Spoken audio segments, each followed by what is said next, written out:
Afternoon all. Right, calorie counting, should you be doing it? Not necessarily, but I do think you need something, you need some sort of guideline. So if you're not going to calorie count, let's just say that's not for you, you can't be arsed with it, then maybe you take a different approach. So the first one would be eating clean foods. There's no such thing, but you know what I mean by that. Minimally processed, unrefined, all these sort of vague words, but yeah, single ingredient foods basically, because that way if you rule out all the the sort of the junk, then almost by default calories will come down. And a lot of people do that, and a lot of people have success with that.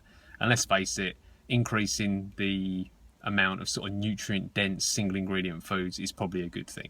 Not that flexible, mind you, come the weekend, but that's another video.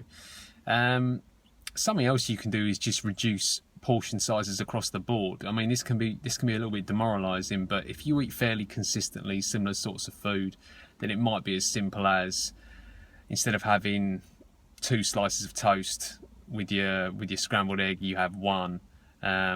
Maybe instead of a cup of rice, you have half a cup, that sort of thing. I mean, that's actually where carbs can be manipulated a little bit, because pasta, potatoes, rice, cereal, slices of bread, all these sorts of things, you can just back off them a little bit, just reduce them. Or maybe you have like 2 meals a day, low carb, and then 1 is moderate carb, something like that.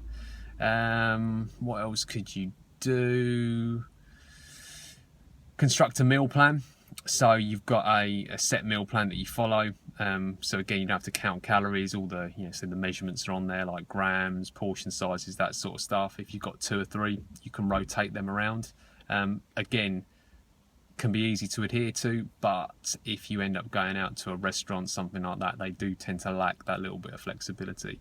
But there's a few different options. I do think as a general rule of thumb though, if you're not gonna bother counting calories, then I think eating a slightly cleaner diet is probably going to lead to greater success. So take that on board and use it as you will. Cool guys, take it easy. See you soon. Bye.